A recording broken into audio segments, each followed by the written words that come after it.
এগুলো কি করতেছেন? এগুলো কি করছেন আপনি? আপনি বোতলের তেল ঢেলে দিচ্ছেন, বোতলের তেল ড্রামে ঢেলে দিচ্ছেন। আপনি তাকাচ্ছেন না কেন আমার দিকে?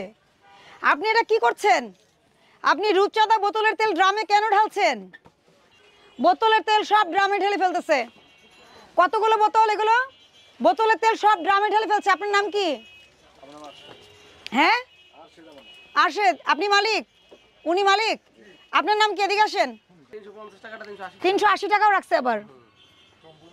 আপনার এটা কত দাম নিয়েছেন? 380 টাকা নিয়েছেন।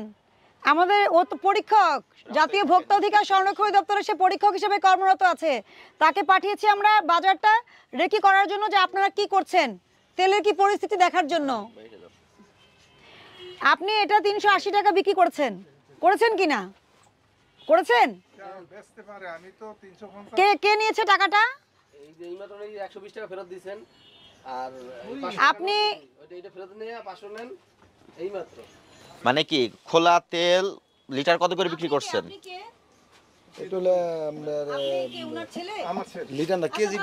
কত করে কেজি বিক্রি করেন?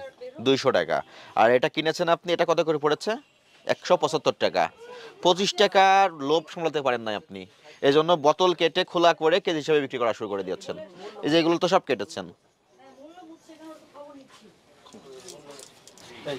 শুধু 40 ধারায় আপনি অতিরিক্ত মূল্যে পণ্য বিক্রি করেছেন, 50,000 টাকা জরিমানা, 1 বছরের জেল।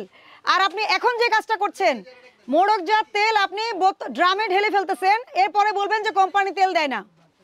এটা বলবেন কিনা আপনি? আপনারা তো এগুলোই করছেন। আমাদের কাছে তথ্য আছে, আমরা তথ্যের ভিত্তিতে আসছি। 350 টাকার তেল 380 টাকা বিক্রি করেছেন, এটা প্রথম অপরাধ। দ্বিতীয় অপরাধ, আপনি প্রতিশ্রুতি অনুযায়ী পণ্য সরবরাহ করছেন না বাজারে। আপনি বোতলজাত তেল কিনে এনে সেটা ড্রামে ঢেলে বেশি মূল্যে বিক্রয় করছেন, এবং আপনি মালিক এখানে বসে আছেন, আপনি বলছেন আপনি জানেন না, এটা হতে পারে না। আপনার ছেলে কিন্তু ব্যাখ্যা দিয়ে দিয়েছে কেন করেছে। ভোক্তা অধিকার সংরক্ষণ আইন অনুযায়ী অপরাধ সংগঠিত হওয়ায় এই প্রতিষ্ঠান কি করেছে? অতিরিক্ত মূল্যে তেল বিক্রয় করেছে, এবং কি করেছেন আপনারা? বোতলের তেল ড্রামে ঢেলে দিয়েছেন। সেই জন্য আপনাদেরকে 45 ধারা এবং 40 ধারা অনুযায়ী 50,000 টাকা জরিমানা আরোপ করা হয়েছে, এবং আপনার প্রতিষ্ঠান সাময়িক বন্ধ করা হচ্ছে। আপনাদেরকে শুনানির নোটিশ দেওয়া হচ্ছে। আপনারা আগামীকাল অফিসে উপস্থিত হয়ে একটা উপযুক্ত ব্যাখ্যা দিবেন, এবং আপনারা যেখান থেকে বেশি দামে কিনেছেন, আপনারা দাবি করেছেন, ওগুলোর উপযুক্ত প্রমাণক সাবমিট করবেন। তারপর আমরা সিদ্ধান্ত নিব যে আপনার প্রতিষ্ঠান খুলে দিব কিনা।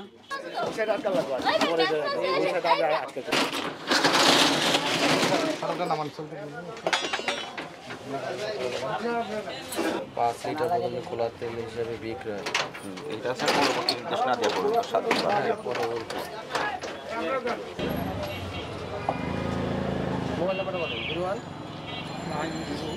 সেক্রেটারি সাহেব, আপনাকে আমি দোকানের চাবি বুঝিয়ে দিয়ে গেলাম। কালকে শুনানি হবে, যদি ওনারা যান। শুনানি হলে শুনানির পরে যদি মনে হয় ওনাদের উত্তর সন্তোষজনক, তাহলে খুলে দেওয়া হবে, আর না হলে আমরা পরবর্তী স্টেপে যাব। ঠিক আছে?